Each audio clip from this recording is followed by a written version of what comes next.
వ్యవసాయం అంటేనే జోదంలా మారింది పరిస్థితి.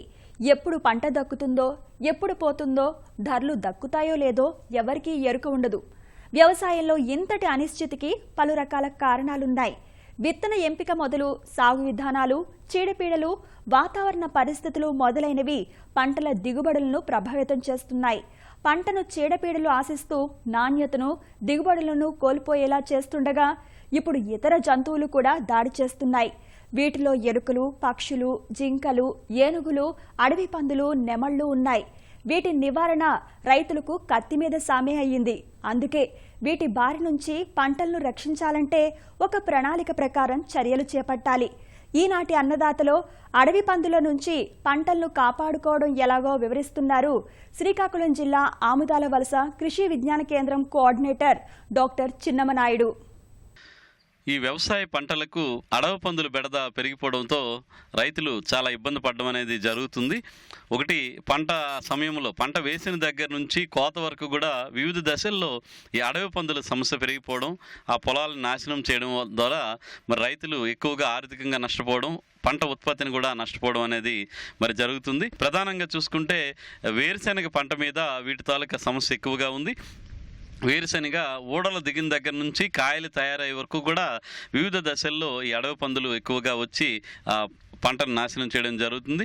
వేరుశనగ పంటే కాకుండా మొక్కజొన్న, అలాగే రాగులు, అలాగే ఇతర అపరాల పంటలను కూడా ఈ అడవి పందులు పొలాలకి వచ్చి ఈ పంటను నాశనం చేయడం ద్వారా పంట ఉత్పత్తుల్ని రైతులు మరి నష్టపోతున్నారు. ఈ అడవి పందుల్ని జంతువుల రక్షణ యాక్ట్ కింద వీటిని చంపకూడదు. కాబట్టి వీటిని మనం వీలైనంత వరకు మన పంట పొలాలకు రాకుండా మాత్రమే పంటను సంరక్షించుకోవడానికి కొన్ని రకాల పద్ధతుల్ని మనకి ఆర్నిథాలజీ విభాగం వారు మనకు సూచించడం జరిగింది.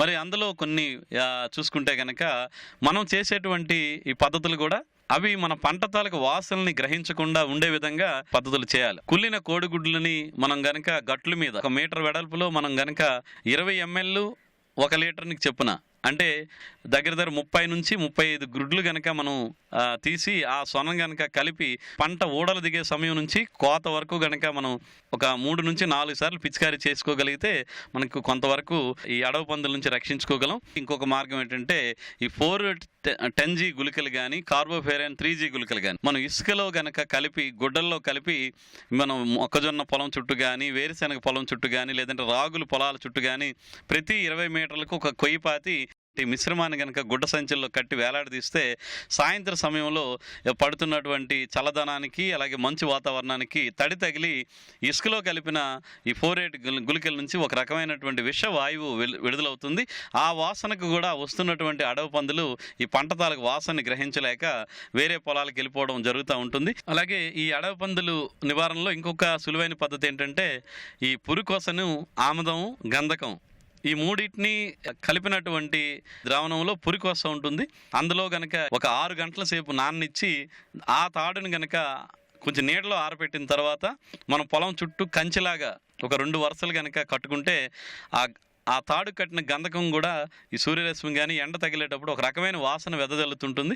కాబట్టి ఆ వాసనకు కూడా అడవి పందుల సమస్య తగ్గుతుంది. అలాగే ఇంకొక మార్గం, పాత చీరలు కానీ, పాత ఈ క్లాత్ ఏదైనా ఉంటే పొలం చుట్టూ కూడా వీటిని అడ్డంగా ఒక కంచిలాగా వరుసల్లో కట్టడం వల్ల వస్తున్నటువంటి అడవి పందులు లోపలికి ప్రవేశించేటప్పుడు ఈ గుడ్డలు అనేవి అడ్డుగా తగిలేసరికి అవి భ్రమపడి అవి పారిపోవడం, వేరే మార్గాలకు వెళ్ళిపోవడం కూడా మరి రైతులు వాళ్ళ అనుభవాలను వాళ్ళు చెప్తున్నారు. ఇలాగా పొలంలో అక్కడక్కడ మంటలు పెట్టుకోవడం, లేదంటే శబ్దాలు చేయడం, ఇలాంటి భౌతిక పద్ధతులను కూడా రైతులు వాడుకొని మరి చేయగలిగితే కొంతవరకు బాగుంటుంది. మరి అడవి పందులు మరీ సమస్య ఉండి మనకు ఎవరైనా పెద్ద రైతులు ఒకే దగ్గర 5-10 ఎకరాలు ఒకే దగ్గర ఉండే రైతులు కనుక ఉంటే పొలం చుట్టూ కందకాలను తవ్వుకోవడం, రాత్రిపూట వచ్చేటువంటి ఈ అడవి పందులు అందులో పడిపోవడం, ఆ పడినటువంటి అడవి పందులు మరలా బయటికి రాలేక అందులోనే తిరుగుతూ ఉంటాయి. ఇప్పుడు చెప్పుకున్న పద్ధతుల్ని వారు పాటిస్తే కొంతవరకు నష్టాన్ని మనం తగ్గించుకోవచ్చు. రసాయన పద్ధతుల్లో విషయానికి కనుక వస్తే ఎకోడాన్ అంటే ఒక మందు ద్రావణం ఉంది. 1 లీటర్ ఎకోడాన్ని 100 లీటర్ల మంచినీటితో కలిపి మనం పంట చుట్టుపక్కల గట్ల మీద, అలాగే ఈ అడవి పందులు ఈ పంటల్లోకి ప్రవేశించే దారుల్లో కనుక మనం పిచికారీ చేస్తే ఈ ఎకోడాన్ వాసన వల్ల కూడా కనీసం ఒక వారం రోజుల పాటు అడవి పందులు మన ప్రాంతానికి మన పొలాలకి రాకుండా ఉంటాయి కాబట్టి ఆ విధంగా కూడా చేయొచ్చు. అలాగే జీవ నియంత్రణ పద్ధతులు అలాగే పంటల సరళ మార్పులు కొంతవరకు చేసుకోవడం వల్ల కూడా మనకి అడవి పందుల తాలూకు ఉధృతిని మరి కాపాడుకోవడానికి అవకాశం ఉంటుంది. ఇందులో భాగంగా వేరుశెనగ లేదంటే రాగులు ఇతర ఇలా చిన్న ఆహారధాన్య పంటల చుట్టూ కూడా కుసుములు అని చెప్పేసి అదొక నూనె గింజల పంట. ఈ కుసుము పంటను గనక ఈ వేరుశెనగ పంట చుట్టూ ఒక 4 నుంచి 6 వరుసలు ఈ కుసుము పంటను గనక మనం వేసుకోగలిగితే అడవి పందులు పొలంలోకి ప్రవేశించేటప్పుడు ముందుగా కుసుము పంట తగిలేసరికి ఆ ముళ్ళు తగులుతాయి కాబట్టి ప్రవేశించకుండా మన కుసుము పంట ఒక రక్షణ గోడగా ఉపయోగపడుతుంది కాబట్టి ఈ పంటకు అడవి పందుల బెడద తగ్గుతుంది.